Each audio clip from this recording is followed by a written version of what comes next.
podcast. Tonight's show is brought to you by Capital Grill, Chickies and Pete's, and Payroll Service Solutions. We now go live to Chickies and Pete's for Snow the Goalie.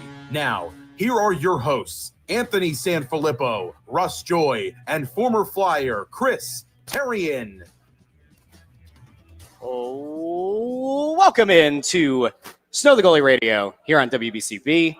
We are streaming live on the WBCB YouTube channel as well as on the Snow the Goalie YouTube, Facebook, and X.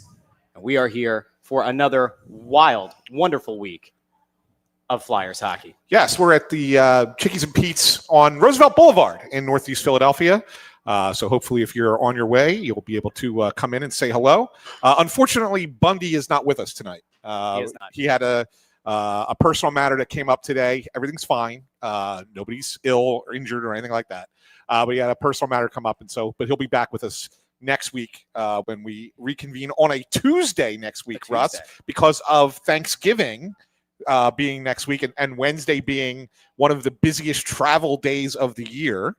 We're going to move it to Tuesday next week, and we'll be at Parks Casino. I love that. Next week. So for those of you who aren't able to come out and join us tonight, come next week to Parks, Chickies and Pete's Parks next week. I got some friends over there. Yeah, it'll be fun. Yeah. Be fun. It'll be a good time. You gonna play a couple of hands of blackjack? Yeah, maybe. What's your vice? If I play, I'd be playing guy? black. No, I could play. If I'm going to gamble, which I don't do a lot, I'm going to gamble on things that I have some semblance of control. Okay. So it's blackjack and poker. Okay. That's it. Everything else, I don't feel like there's any semblance of control. And so I won't play it. The only gambling you really do is your weekly or nightly selections of Flyers games over in the predictions thread. But I'm not gambling money. I'm just offering. Just your reputation. I'm just offering free pay, which, by the way, I'm doing pretty darn well. I think you're doing okay. Yeah, I'm doing pretty darn well. I should have an update on the Press Row show on Thursday night when we're down there for Flyers Blues, and then we're back there on Saturday again for Flyers Devils. But saw the Blues practicing at the Flyers training center today. Did you? Yeah, they got into town early, and they had ice over there before I left this afternoon. Okay. And they were skating a little bit over there. So both teams were in the training center today. Flyers first, and then the Blues for about an hour in the afternoon. Now I want to give people a little, I guess, an appetizer since we're here at Chickies and Pete's. Now I would typically recommend that you go get the mussels, or maybe you go get some of the Bundy shrimp, or maybe you get some crab fries ahead of time. But we will have a special guest joining us at 6:30. That's right. Should we in tease person? that? Should we tease that? I'll just say it. I'm just going to say it. The people who are listening on radio, they don't see what we all see over on the stream. They don't get to take a goosey gander at the description of the episode. So it's a surprise to the radio people, not as much to the YouTube, Facebook, and X Wouldn't you want them to stay tuned in? I think that's a great point. Go ahead. Yes. Joining us at 6:30 is NHL insider Frank Seravalli. Wow. Frankie will be here in the building. He'll be here at Chickies and Pete's about 6:30, and he'll give us his national perspective. I love a little national perspective of the Philadelphia Flyers, especially as a guy. I mean, he talks to everybody around the league, every GM, every agent, every scout. Like, he is Mr. National Insider, and he'll give us a real take of how the Flyers are being viewed from afar. I guess we'll see who he aligns the most with between you and me, and we have a general idea of where Bundy stands on this team. I guess we probably should have a conversation about the fact that the Flyers really haven't played a lot of hockey since the last time we spoke to the people, or at least since we spoke to the masses on the radio here. Well, there were three games. They had a one of it's going to lead to I think a larger conversation. Of course, one was a 6-5 shootout. Sam Ersson in net, his third win of the year. All three of his wins have come in the shootout. We'll talk about that a little bit later on as well. It's been the only thing he does well. Well, we'll get there. We will certainly get there. And then they had a loss. Dan Vladar in net, an uncharacteristically off night for him, although I wouldn't say that it certainly was not all on Darth Vladar, but that game against Dallas, I think only the second time this year he's allowed 4 more goals. Yeah, so and we'll get into that a little bit. Some grace to young Dan Vladar. And we'll get into that too, because Rick Tocchet was not happy with the way the team played against Dallas. And yes, it was a third game in 4 nights with travel between cities. If you looked at the schedule at the beginning of the season and you went, oh man, that's a scheduled loss right there. Yeah. Fine, but it was more upset with their compete level in the game. It was bad. Yeah, and so that led to a couple of really hard practices this week, Russ, which we'll talk about a little bit as well. So yeah, I mean, you can talk about the goaltending a lot, but right now the issues with this team are not. Dan Vladar's fine. Sam Ersson maybe not, but there's some issues up. The way that the team's playing in front of them, and the way Tocchet's been going into it and talking about it the last few days. And I love talking to him over at training center. He's so honest about it. Like talking to Tuck. Yeah. So you know what he said? He said, talks the Tuck. And I asked him about, why are you having these hard and believe me, the practice on Monday, they beat the snot out of each other on the ice. Good. In that practice. They hit each other like you wouldn't believe. There was one, and I think it was I think Jordan from NBC Sports had video of it. There's an exchange that started with Mishkov and Yinning, and Mishkov slashes Yinning. Yep. And Yinning kind of pushes back, and then Noah Juleson goes over and starts shoving Mishkov, and Mishkov shoving him back, like in front of the net, like they're battling. Like it was NHL game in practice is what it was. So they did that. He then gave him a day off because it's very physical practice. And then today they were right back at it again with a long practice, 3 different sessions on the 2 sheets of ice, a lot of ramped up stuff. And you asked Talk, I asked him, like, well, what goes into this? He's like, we're backing into the zone too much. We're not competing enough. Like, and he wants more of that, right? So he said today, and this was the best thing today. He said, I'm not predicting anything. He said, but I would be really surprised if we're not ready to play Thursday night against St. Louis after these two practices. Well, I mean, I guess the good news there is that, we often talk about the fact that during the course of a season, it is really hard to get meaningful practice time in. And here you have the opportunity, I guess, to have that appropriate practice time where you can fully get into the system itself. Like how many times, you go back to under Torts, there were times under Scott Gordon when he was the interim coach, even last year with Brad Shaw, that they would just talk about the fact that like later on in the season, it really is kind of at that point kind of running on autopilot. You don't have a lot of time to break down the system itself. So if they get that time in now, you kind of set that standard, right? That's their big thing, or brick by brick. Now is the time to kind of build that foundation, and then obviously hope that over the course of the season you can continue to build off of that very strong foundation. And I think it's important to note, Russ, that they don't get many of these breaks. Like no. They looked at this as a very important 4 days, because when you look at the rest of the season, again, because of the Olympics, the schedule being condensed, they do have a 3-day break in early December, right? Other than that, they don't really have another break other than the Olympic break when everybody is off and nobody's practicing, right? So as a team, this is it. You get, like I said, you get one more 3-day break at the beginning of December and then nothing the rest of the year. You're pretty much playing every other day, or maybe to get 2 days, right? Kind of thing, right? But that's it. And so they really looked at this and said, we have to really make a change here and have a little bit of a reset in these 4 days. And they want to come out of this. You got 2 home games Thursday, Saturday, and then you got to play 4 and 6 next week, all 4 on the road, right? So you're going Tampa and Florida and the Islanders and the Devils, right? It's not an easy run of those 4 games, especially the way the Islanders have been playing like a really good team right now. So you look at what's ahead and say, this is a make or break stretch, these 4 days off, and they got to get it right. Yep. I've been told that we have a caller. Great. Calling in. You didn't even give out the number. I didn't even give out the number, but this is how we know that the stuff on YouTube works pretty well, is that we put the number out online, 215-949-3232. Again, that's 215-949-3232. I've been told Lauren is on the phone. Lauren, how are you doing? Hey, guys. Well, it's an honor to talk to you. I'm here with my wife in Florida, and we were just wondering what you thought of the brutal face-off performance of the Flyer centers, because it's been pretty painful to watch here from the Sunshine State. I know, the matchups are, I guess, kind of a big part of it, but, I know it's not something you perfect in a day, but when you're used to seeing Coots and even, Giroux, it's kind of painful losing all these possessions, aside from, we know the situation with Zegras, but Yeah, and you know what, Lauren, I would say to you that normally, I mean, faceoffs are important. Normally, though, you know, in a regular game, even if you're losing the faceoffs, it doesn't necessarily mean you're losing the possession battle. But for this Flyers team, it's all the more important because they don't seem to get the puck back after they lose the faceoffs. So that makes them so much more important for this group.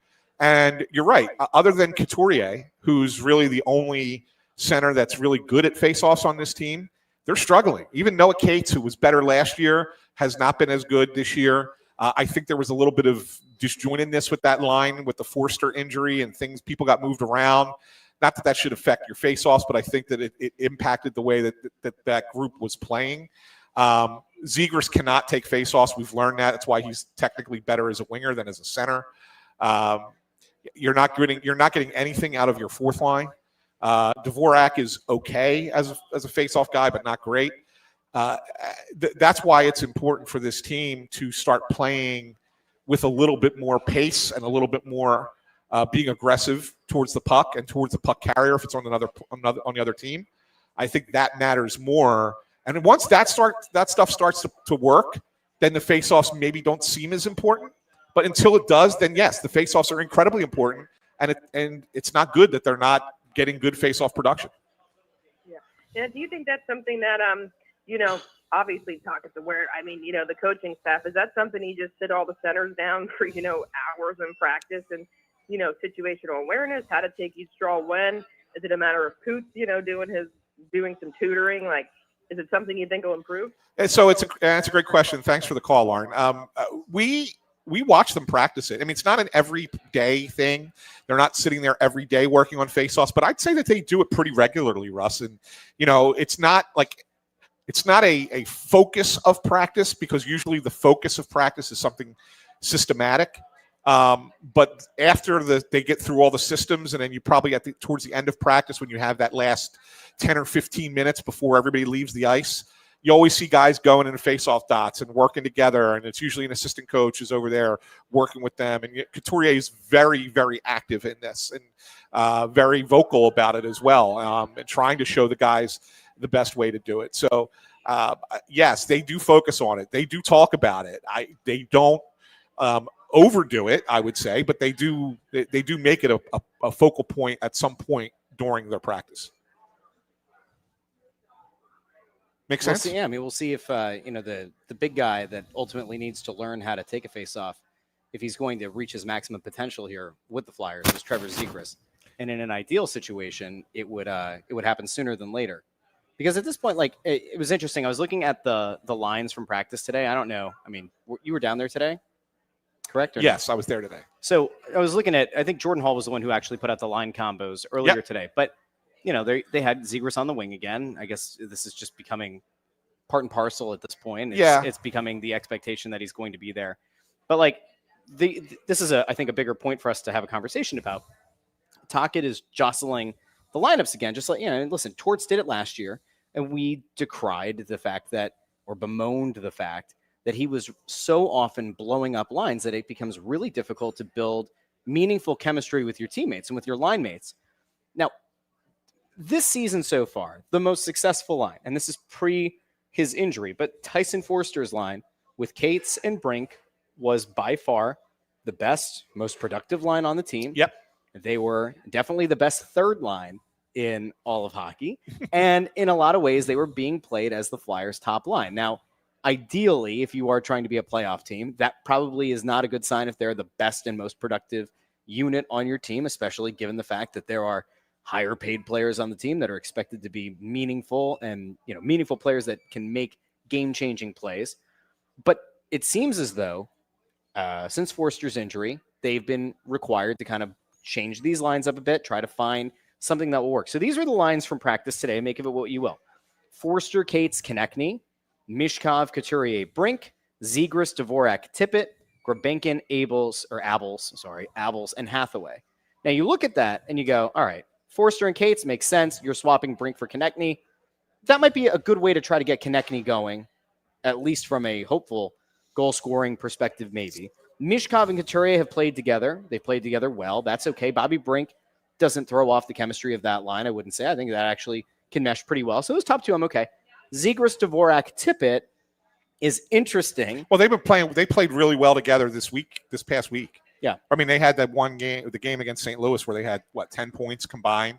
Dvorak scored the lone goal against Dallas on Saturday. He put them together. I guess it was they've been together off and on for the season, but they really were. Zegras and Dvorak, you mean? Yeah. And they were together against Edmonton for part of that game as well too. Yeah. They weren't as productive in that game. But yeah, I mean, they played well the last couple of games, and so he wants to keep them together. Look, I know that there's been a lot of talk online about you got to get Tyson Forster off that line because they feel like he's got a goal scoring potential and he needs to be with more creative players, and that that line should be broken up. Look, the reality of it is that line was really good until Forster had the foot injury when he took the shot, right? Yep. And then he missed a handful of games. And then he came back. But he comes back, keep this in mind, he comes back with 1.5 practice. It's like a skate and one practice, and then he goes into a 3 and 4, right? That's tough, man. That's tough to come. So, like, you sit there and say, okay, Tyson Forster did not have a great 3 games coming off of the foot injury. I have a feeling he's going to be a lot better now. Yeah, we had 4 more days, getting away from that, and a little bit of time off, time to rest it. I think you're going to see a much better version of Tyson Forster. Now, why did he break up the line and take Brink off the line? I think, again, like you said, it's kind of trying to jumpstart Konechny a little bit. Yep. Wasn't really working with Coots and Mishkov. He was getting points, but was mostly secondary assists. He wasn't really scoring. Putting him there on that line, with 2 responsible forwards allows him a little bit more creativity, freedom to be a little creative in the offensive end. So I think you'll see a little bit more out of that. And I think Bobby Brink was a guy who suffered a little bit by Forster not playing well. Yeah. Right. And so I think that's the only switch that they made. So it's not like this big jumble up everything, nor do I think that this is something that's permanent. I think it's just something that's trying to get a couple guys going. Yep. And then I'll tell you right now, you will see Cates, Forster, Brink together again at some point. I would fully expect it. I mean, over the course of an 82-game season, coaches get away from things that worked and they maybe stagnated a bit, and they come back to it. Yeah, especially like later in the season. A very good chance that the Forster, Cates, Brink line, if they're in the midst of a scoring slump and those guys are playing on opposite lines, different lines, very high chance that as things start to get more interesting into March and April, a very good chance that Tocchet goes back to something that worked like a well-oiled machine. Now, there's an interesting question that came in over on YouTube from Greg Bondarenko, and I think it's worth probably a chat here because we're talking about guys that, theoretically could take that next step, and some guys that have actually played for their country before in different tournaments and in different settings, different age groups. But Greg's question over on YouTube, do we have any potential Olympic players? I know that break would be good for players, especially nursing injuries. Yeah, you'll have a few. I'm pretty certain Sanheim will still be with Team Canada. He might be the depth guy. He might be their number 7D, but I think he'll be there. And he's played well. And yeah. That seems deserved if it goes that way. Like if he were to make the team right now, yeah, you'd say he's playing like a legitimate top pair defenseman. Yeah, I think that he's probably still there. I don't think Konechny is back. No. With them, even though he was on Four Nations, Team Canada. Yep. I don't think he's back there. I think that Rodrigo Abels will be playing for Latvia. There's no question about that. Go. Rodrigo, good luck. He will play for Latvia. I do wonder if Zegras is getting himself into the conversation for Team USA, and not because I think that he's a guy that would be an integral part of Team USA, but if you're Team USA, think about it. Those Olympic Games often end in shootouts. Yep. Right. TJ Oshie. Wouldn't you? And in international play, you can go as many times. Didn't they change that rule? Am I crazy? I thought they changed it. I don't know. But anyway, they may have. How many times did Oshie go in that shootout? We can ask Frank when he gets here. Yeah. How many times did Oshie go though? It was a lot. Was it 5? Was it more? Like I feel like he just went nonstop. He did go nonstop. Anyway, point being that you could do a lot worse than Trevor Zegras on your 4th line, and oh, by the way, you happen to have that guy for the shootout if it gets there. Yeah. So I think that he could come into the conversation. TJ Oshie went 4 for 6. 4 for 6. Which percentage-wise is roughly 66.7%. Which is very close to where Trevor Zegras is. What Trevor Zegras So is if you needed your designated this generation's TJ Oshie, why would it not be Trevor Zegras? Yeah. I don't think Ersson's going to be back in net for Sweden, although I guess it's possible he's like their third goalie. He played really well for Sweden in the Four Nations, and then he came back here, and it was, disaster. Yeah, I mean, bad news bears. I don't think so. Yeah, but that's pretty much it. I mean, I can't think of anybody else that would. I don't know. Nobody else really comes to mind. Now, if Russia were in contention, you would think Mishkov would not make the Russian team right now as currently constituted. However, no, if he starts to go on a scoring bender, then maybe it's a different conversation. They're not even they're not doing the non-Russia affiliated thing, right? Remember there was the year with the Olympics that they had it was like Russians were allowed to compete, but they couldn't do it under the Russian flag. Do you remember that? Yes. It was like 2-3 Olympics ago. They're not doing that though, to my knowledge. So if there's a last second change comes around and Mishkov all of a sudden becomes, the ultimate sniper, then like maybe I guess you could potentially say Vladar for Czech Republic. I think that's it. There's probably a fair case to make. Yeah. Maybe. Yeah. If he plays like a number one goalie from now until the time the Olympics roll around, you'd at least have to have that consideration. It's kind of funny. I was talking about this earlier today on my show, but, Vladar has spent so much of the season in like the top 5 for goals against and save percentage. And you look at it and you go, he's only had 2 games this year where things have kind of gone sideways on him, right? I mean, most recently against Dallas. And then there was another time, was that the Toronto game? He got pulled early in the third period on a weekend. I think it was against Toronto. I think those are the only two games that he's given up 4 or more goals, right? He still, despite the fact that he gave up, 5 against Dallas, he's still 8th in the league overall with a 2.42 goals against average. His save percentage is still above 900, which, I mean, listen, if you listen to us in the offseason, all last season, you know the importance of a 900, save percentage, preferably higher. He's at a 909 save percentage, 12th in the league. Like, he so far, through 11 games, which is roughly a third of the total games he played last year, which is kind of crazy, he is still holding up to the pressure of being this number one that no one thought he would be going into the season. No, he is. And there is one more name and good on Tim Tobin for remembering this, because I forget sometimes. Ristolainen? Rasmus Ristolainen for Finland, if he's healthy. He's not going to be healthy. He's skating now. I think he could be playing within the next 10 days or so. Cool. So he would be healthy by February. Yeah, sure. Rasmus Ristolainen being healthy later in the season. Yeah. I believe in that. Tell you what, if you believe that, I got a plot of land to sell you in the midst of a swamp somewhere. By the way, we should probably do this now because Frank will be here in a few minutes. So might as well get this conversation out of the way. It's a good conversation. It's a good conversation. It's not get the conversation out of the way. It's let's bring in this conversation. Well, yeah, it's let's bring it back to the middle here. We gotta focus in. It's better for us to talk about it than to wait for when Frank gets here, because the national perspective. Yeah, it's a national perspective, right? All right. So it is time now for the Payroll Service Solutions Player of the Week. Love that. Brought to you by Payroll Service Solutions. Call them today, 1-866-PAY-EASY. That's 1-866-PAY-EASY. Russ, this is a tough one, I think, this week, although I know who I'm going to pick. Do you want to go first? I want you to go first. I'm going to pick Christian Dvorak. Are you? Yeah, I think that he's for the first part of the season, I was kind of wondering, like, Jesus, where does this guy ultimately really fit in here on this 1-year deal, $5.2 million?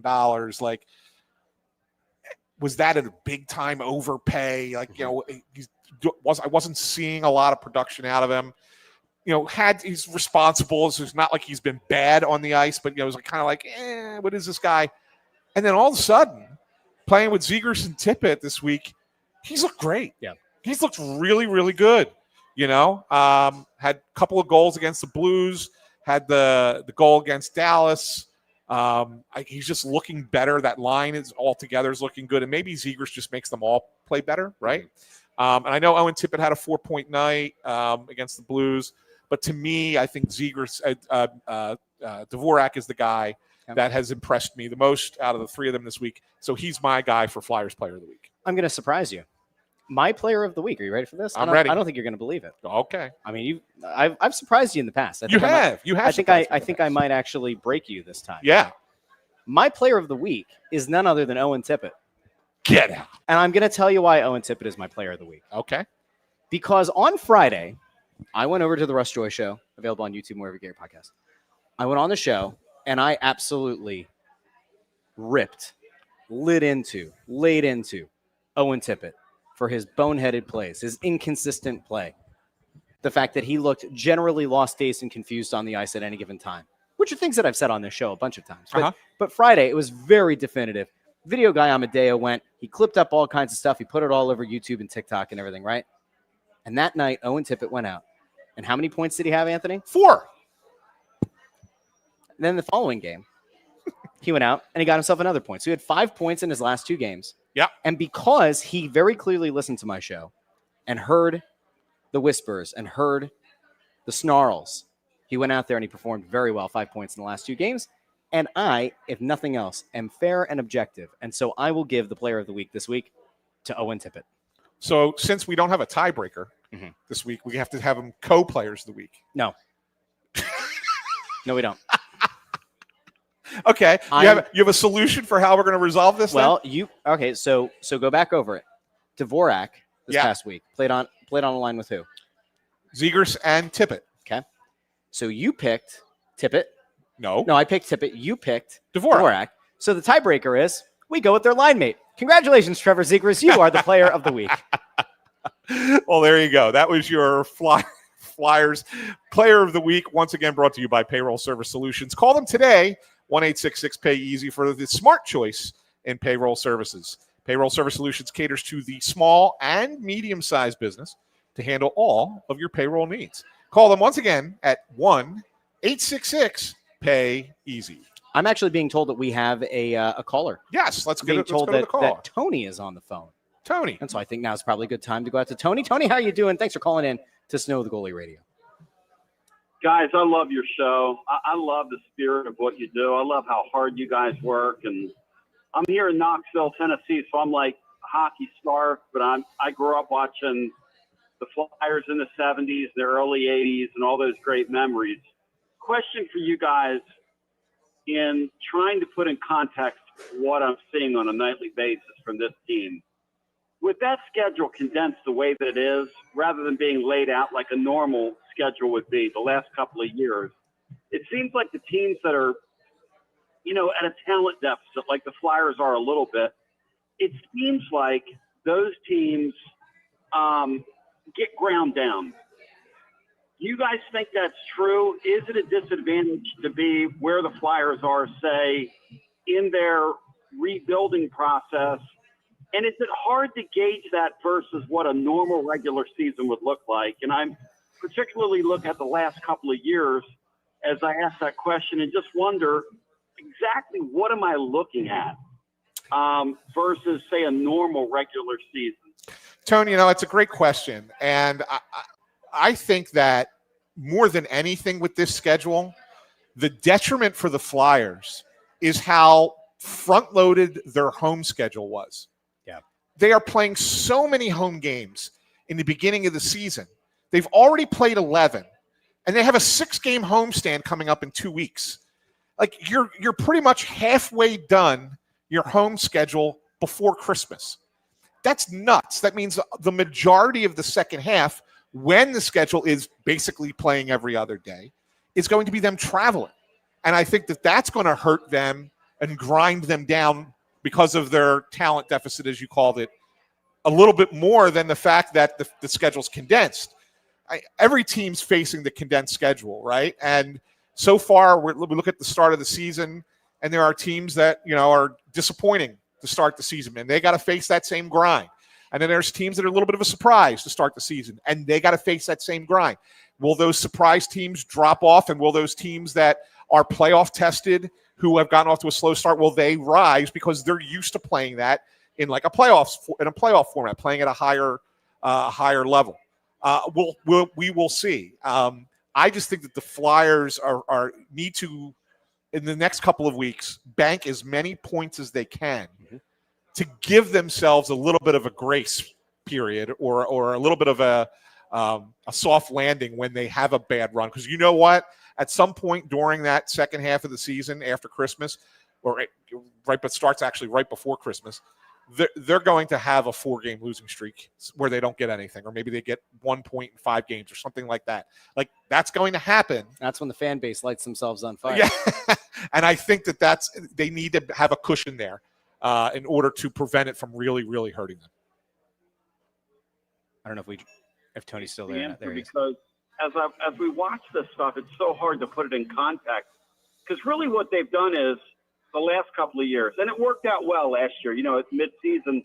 I mean, obviously the geopolitical thing that was going on, but it really put a lot of eyeballs on the sport that weren't there before.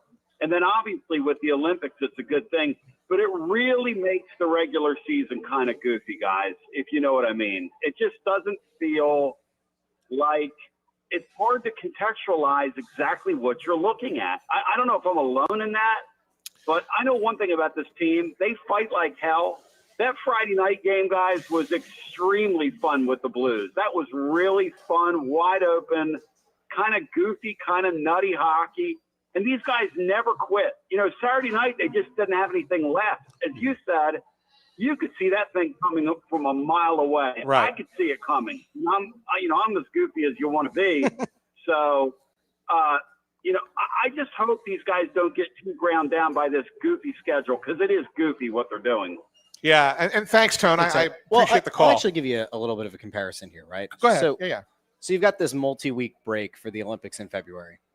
And on one hand, I look at it and I kind of agree with Tony. Like, it is a little bit Looney Tunes that they're doing that. And really, I'm sure that the Players Association and the league wouldn't have liked the idea of extending the season, well into June, like late June, and then having a later start to the regular season next year.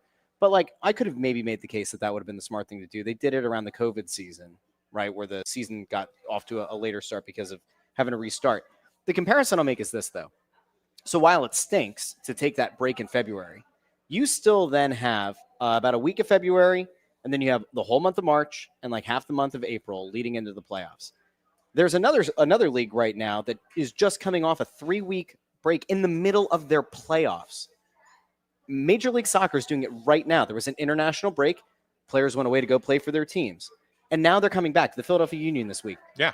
First game in 22 days. They're playing in the Eastern Conference semifinals. They haven't taken the field in 3 weeks. Imagine that in the middle of the playoffs. Imagine how stupid that seems. You guys talk about Looney Tunes and about, things just being a joke. Like, that's a joke. At least here where this break happens, there is the ability, one, for guys who aren't going to be playing in the Olympics to get healthy, which is pretty critical. And two, it's going to give you the ability to still have enough games where you go into the postseason and the teams that stood out initially are probably still going to stand out, right? Like, you're going to get back in the flow of things. It might not be perfect. I imagine that first week or so is going to look kind of nasty coming out of that break, but there's still time to find your footing again. Yeah. I mean, yes. There's time to find your footing again, and the break does help some guys. Obviously, you want to, your body's going to heal up a little bit. Look, this is not anything new. I mean, we can potentially have this conversation every 4 years, right? That there's the Olympics, but it goes back to how long they've been doing the Olympics now. They've also had 2 work stoppages that had shortened seasons. You had the COVID season. So the NHL's used to this. Like, you have crazy schedules in the NHL all the time. This show happens to be one of those years where you happen to have one. I might actually have good news, though. So, like, coming out of the break, the Flyers' first 2 games after the Olympic break are on the road, which doesn't really matter because you haven't been with your team anyway, right? Like, you haven't been, like, going out on the road to start really doesn't matter after a time off like that. They're in Washington and then it's New York. So it's not even like it's a ton of travel. Right? Yeah. It's like a train ride or whatever, right? Yeah. And then four of their first 6 games coming out of the break are going to be on the road. That also includes Toronto, not a very big trip, and then Pittsburgh, cross state, not a big trip. So, like, at least for the Flyers, they'll have that ability to kind of gain their footing. And even when they're quote unquote on the road, it's not that far.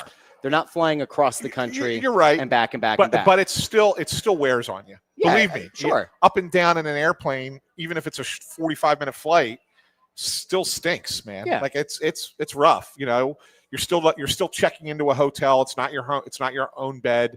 You're not getting in until 2:00 in the morning. You got to get up and have a practice first thing the next morning. Like, yeah, your sleep schedule's thrown off. Everything's thrown off. It's not ideal. You know what's going to hurt them though? So there's a very short West Coast swing in mid-late March at Anaheim, at LA, at San Jose. That one's kind of rough. The one that I think actually stinks the most is like right at the start of April. They're at the Devils, which is whatever. 2 days later, they're at Detroit. And then 2 days after that, they're out in Winnipeg. And then they've got to fly cross country and come back. Yeah. That to me is a really tough stretch. And then never mind the fact that you've got the Hurricanes and the Canadiens at that point. So that is going to be kind of murderer's row. And that's why it's so important that now, while they're playing so much at home, they're able to kind of bank those points. That's going to be critical to them if they're going to have a chance of making a playoff case. A lot of their ability to really be a playoff team comes down to what they do over the next month or so. Yeah. With all these home games. Yeah. I just saw Frank Seravalli walk in. He's getting his family a table. Will be joining us momentarily. That's a great opportunity to remind you to if you need a perfect place to watch the next Flyers game or any number of these road games that they're going to be having coming up after that homestand, the best place to do it is right here at Chickies and Pete's. Any one of their 17 locations is a great spot to go. Grab a basket of crab fries, one of the specialty pizzas. Russ and I get the crab cake sandwich. I like the barbecue burger. There's the Bundy special, which is like the 12 different 12 shrimp. Yeah, he's got the 12 peel and eat shrimp. Yeah, but he also has has a bowl of soup. He does beforehand. the pizza, and he does a pizza and too. he does a pizza as well. That man gets his carbs in. He gets his protein in. He gets his dairy, I guess, through the chowder. Or whatever. Yeah, absolutely. So don't forget to stop by any of the 17 Chickies and Pete's locations. But if you're going to a game, stop by the flagship South Philly location before you make your way to the game. And you can always go to chickiesandpete's.com to check out for more upcoming events that they have besides Snow the Goalie Radio. They have other things going on at Chickies and Pete's, so make sure you check that out as well. What soft light through yonder window breaks? It is the east, and Frank Seravalli is the sun.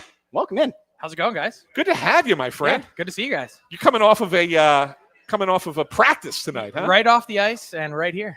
How's that going, man? Coaching. It's great. I really enjoy it. I coach 2 different teams, and just a great way to give back. I had so many great experiences with lots of different coaches that I had growing up, and just a chance to spread that knowledge and enjoyment. I have a lot of fun doing it. That's awesome.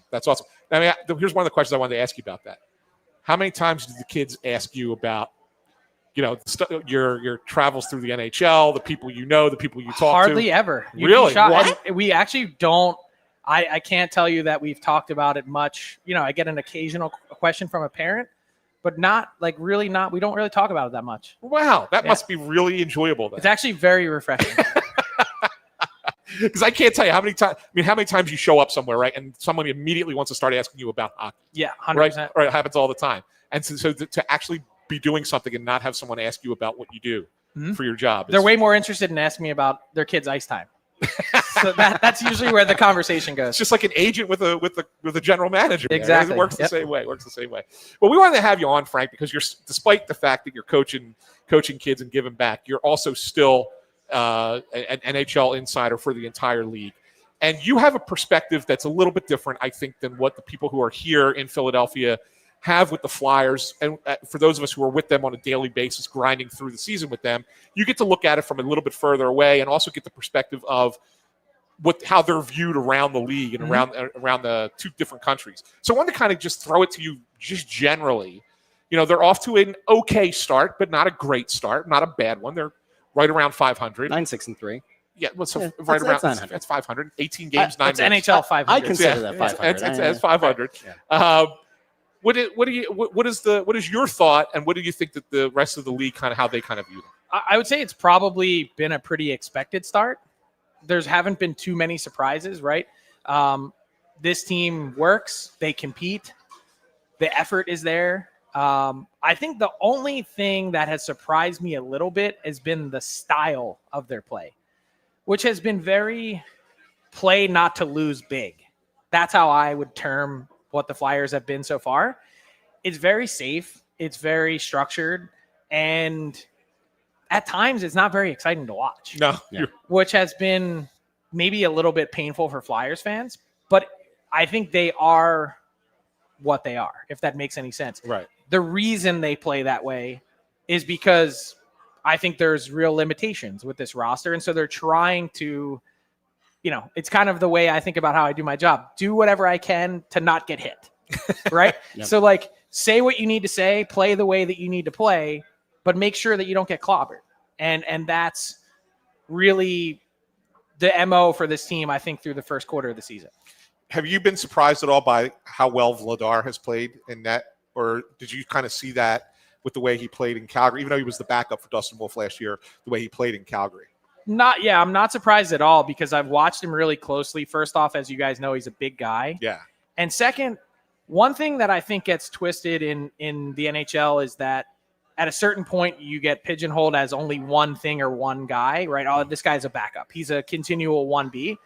The truth is, Dan Vladar, by age and experience, is actually relatively young in NHL years. So to see him step into the NHL and then now, as a 24-year-old backup, progress to being a guy that was a 1A, 1B for a while in Calgary, and then now break free from that, what he was searching for was an opportunity. And the Flyers had one, right? Sam Ersson, I think, has done a fine job. But if you can give him the bulk of the starts, I think you're going to see some decent numbers. And the structure and the way that they play in front of him, the style, I think is well suited to a goalie like Dan Vladar. So I think it's a pretty good match.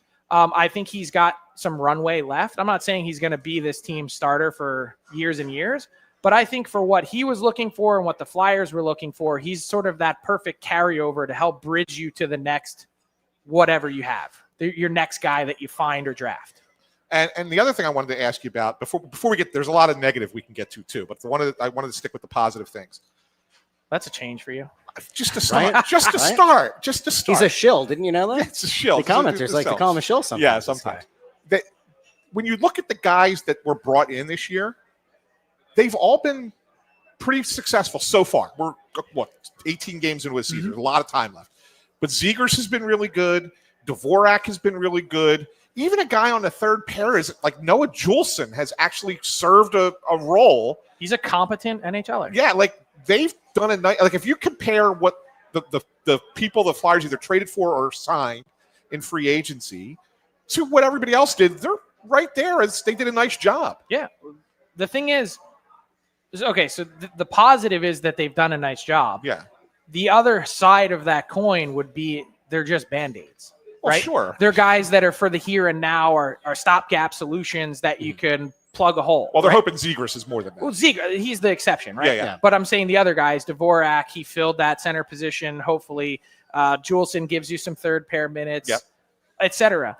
Zegers is obviously in a different category, but the flash, the excitement, that part we knew you'd see, right? To get a guy that was rejuvenated. And I thought it was so interesting the way that he explained it, this sort of seasonal depression, so to speak, that existed. I don't know if he could put a better, nicer terminology to what was a really brutal situation for him. He was playing under a coach and an organization that didn't believe in him. He wasn't getting opportunity at the position that he wanted to play at. And he's a guy that was beaten down in a big way. So to think that he'd come here and find new life, I mean, that was going to happen anywhere. What the Flyers still have in front of them with Trevor Zegras is a guy that needs to find another dimension to his game, needs to find another level. And Rick Tocchet has his work cut out for him to be able to do that, because I still think that there's some parts of his game and his training, his way he thinks about the game, the intensity that he brings to it, they all need to find another gear. And so the good part is he has a lot of things that you can't buy or teach, that inherent skill and talent. It's about getting the next layer and lever to it that he's going to have to figure out. Do you think that they should sign him? I think they should wait. You think they should wait? Really? Yeah, I think executing a contract right now too soon, I don't know who that benefits. I'm a big believer, especially when it comes to guys that have talent like that. You got to leave a little carrot dangling. You got to leave something to chase and keep them hungry.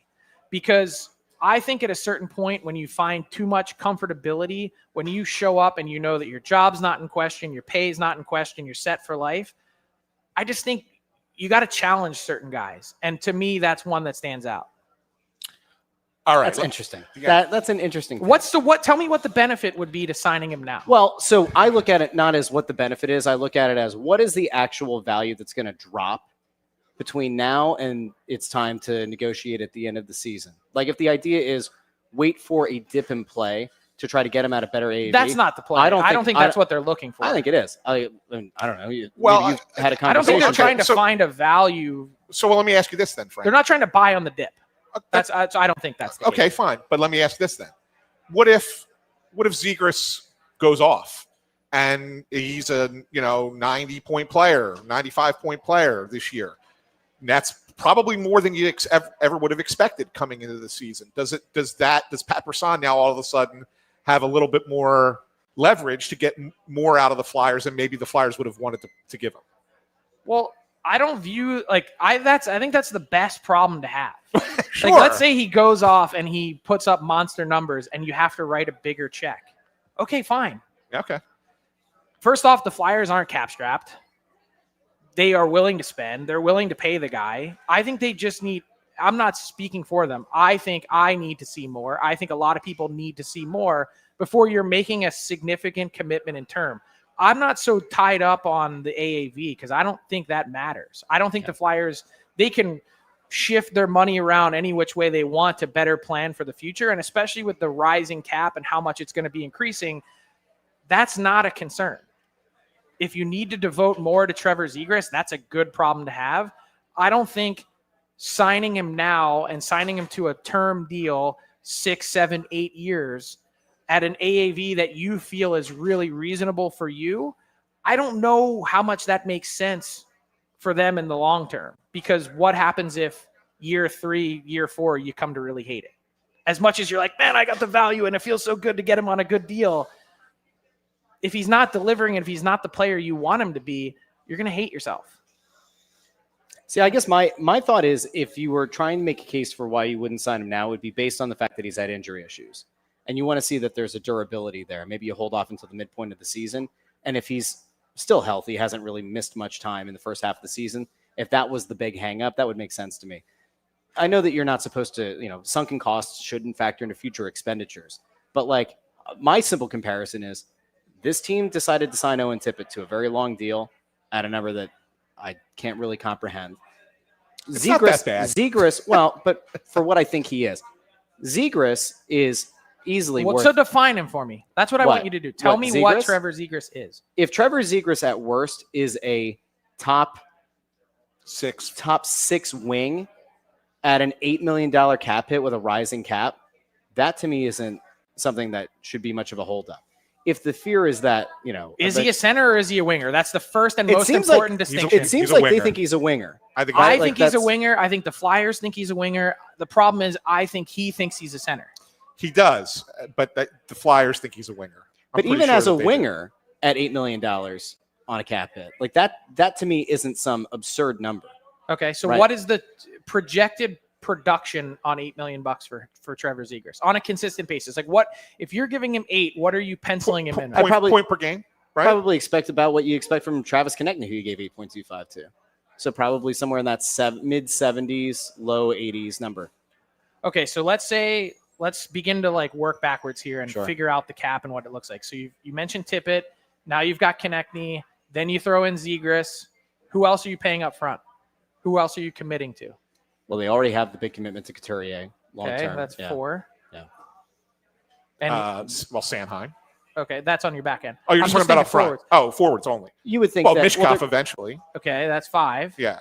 So that's potentially 5 relatively high-priced forwards, right? Relatively. Yeah. You're not talking double-digit AAVs, but still pretty significant cap hits, right? Yeah.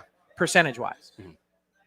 Where are your centers? Probably at 35. Still no centers. Still no center. Yeah. Okay, so then you've just committed more cap to a winger. Yeah. Do you begin to see that how you've got 5 wingers to play in your top 6 and no centers, and they're all somewhere between 5, let's call it 5 to 8% of your cap, even as the cap. We didn't even mention Forster, who they're going to have to give a contract to as well. That's a lot of wings. Yeah. Yeah. And Martone, Yeah. eventually. Yeah, eventually Porter. Who's Problematic, isn't it? who's been great. It is. Who's been great, by the way, at Right. Michigan State. He's That's been first thing. fantastic. He's The been problem fantastic. is, as you know, and as many people watching and listening know, there are two places to get elite centers: the draft, free agency. Because not a lot. free agency. Well, I know, because not a lot of teams like to trade their number one center either. So it's typically free agency or it's the draft. Well, the 2026 free agent class that at one point looked really good, and the Flyers enjoyed touting how much cap I'm going to space take a nap they on had free coming. agent day now. There's There's nobody nothing left. left. there's nothing. It's horrific. Panarin, right? It's the only one. So- and he's a winger. That's gone. It's a winger. That's gone. And the only other option is the draft. But this team and Rick Tocchet's style does not appear to be a team that's going to race to the bottom. Now, there's a lot of parity in the league. They still might find themselves in the lottery potentially, depending on how things play out. But they're not in a race to the bottom for Gavin McKenna. So where do they find that center? I think you just hit on the fundamental flaw of where they're at right now, which is a team that's not capable of getting to the bottom, that has not necessarily orchestrated this order correctly, in my opinion and view, which should be your only job this year, instead of trying to be competitive, should be to gain one of those 5 to 6 franchise-changing players that exist in the 2026 NHL draft. Period, full stop, end of story. Anything more than that is a fail. That's how I view it. It's black and white, but to me, it's really simple, because if you're not, it's not even just make the playoffs. If you're not in the inner circle of cup contenders, what are you doing? What's the point? For what? Let's go little Ricky Waters. For who? For what? I mean, that's how I look at it. It's in this one particular year, they got a little ahead of their skis in terms of trying to inch this forward in a year where you didn't need to. It's an unforced error. So you think that those patchwork players that they brought in, those Band-Aid players, they would have been better off just having those guys get filled in with some of the younger guys that were within the organization to... No, I think you could have unpacked it in a different way. It's not those guys. They're not helping you, hurting you. They're neutral. They're irrelevant. I mean, no offense to them. I'm not carving them. I'm saying the way you think about building your team, you should have maybe pried off a piece or two already. Maybe you should have traded a Konechny when you could have and gotten value. Maybe you should have pick another guy, Tippett or Sanheim or whoever. Whoever it might be. Could they still do that, though? They could, but I don't think that's how they think about it.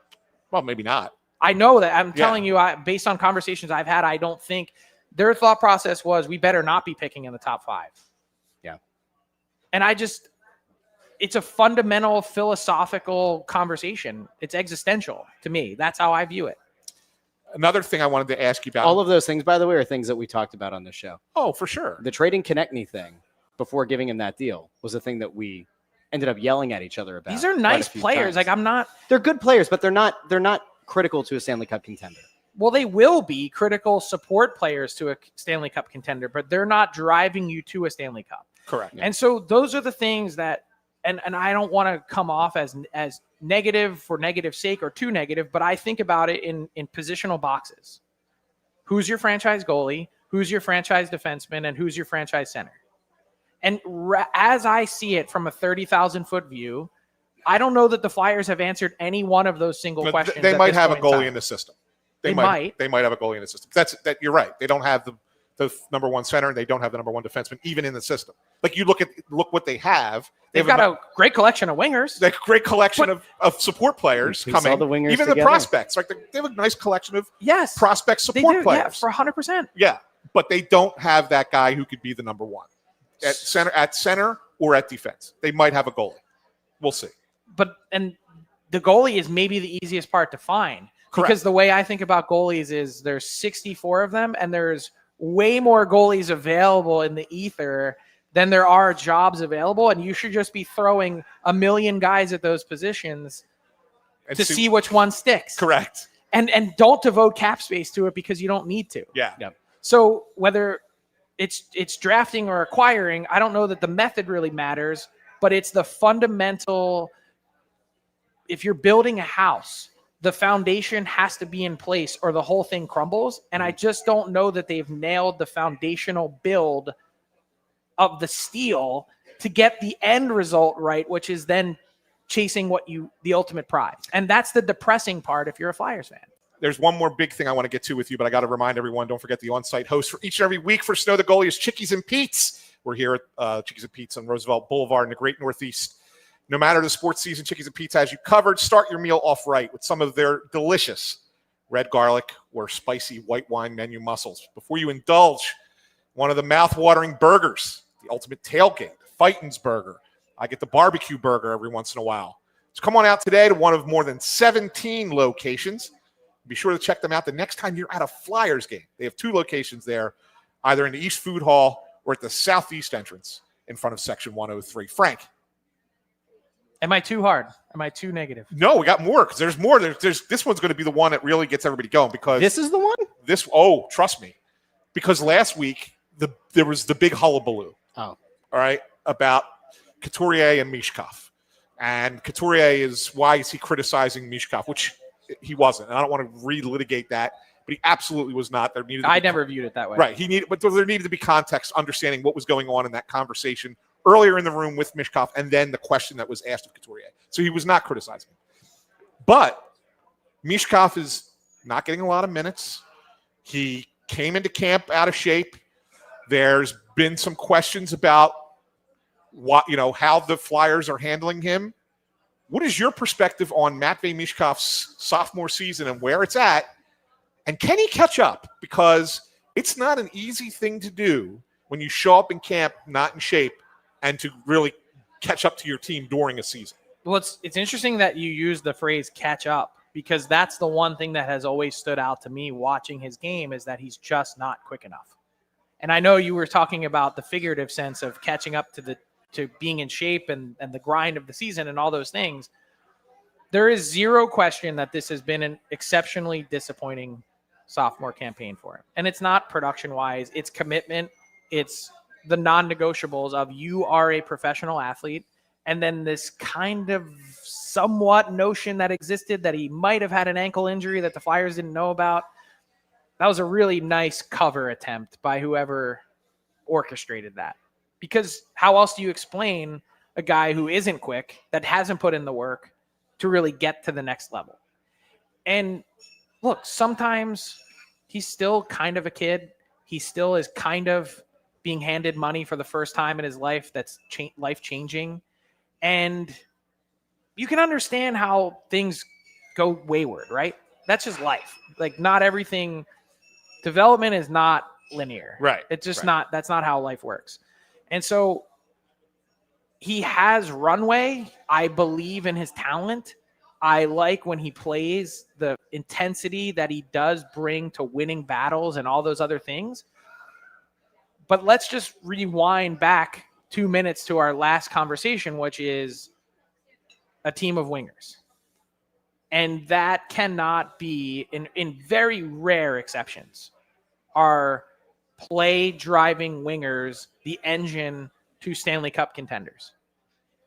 I mean, we're talking like David Pasternak and it's a small group, right? Guys that are true engines from the wing. And they need more support. It cannot be, the plan can't be, well, we have Matvei Michkov, so therefore we're going to go X. That's not the path. So in a way, it's kind of sobering, not just for the organization, but for the fan base in general, that everyone's so excited about what he brings. And it's undeniable the talent he has. Channeling that and then finding the proper support is the challenge. He was, for the first time, he was refreshingly honest with us at the last when we spoke, and he said that he didn't do anything for 4 months, but he really meant he wasn't skating like he used to when he used to go back home to Russia and play in summer tournaments and things like that. That's what he meant by that. But I think that what the Flyers fans have to hope is that, okay, it's a disappointing season, but that it sinks in for him, right? That's what they got to hope for. This is what the standard is, and this is what's required, and you've got to find a way to meet that. And if you can't, you're going to find yourself in a really difficult spot in a league that is not very forgiving. Yeah. Well, Frank, our time is up. The show is about to wrap. Thank you for stopping by. It's always awesome to see you guys. A pleasure Stick taps to see you. on Stick the taps for table. Frank Seravalli. Above the table. Check him out on Twitter at Frank_Seravalli for all the latest NHL news. And that'll do it for us, Russ, here It at will. Snow the Goalie. We'll be back for Press Row Show tomorrow night from the building, Flyers and Blues. And then next week, we're on at Chickies and Pete's.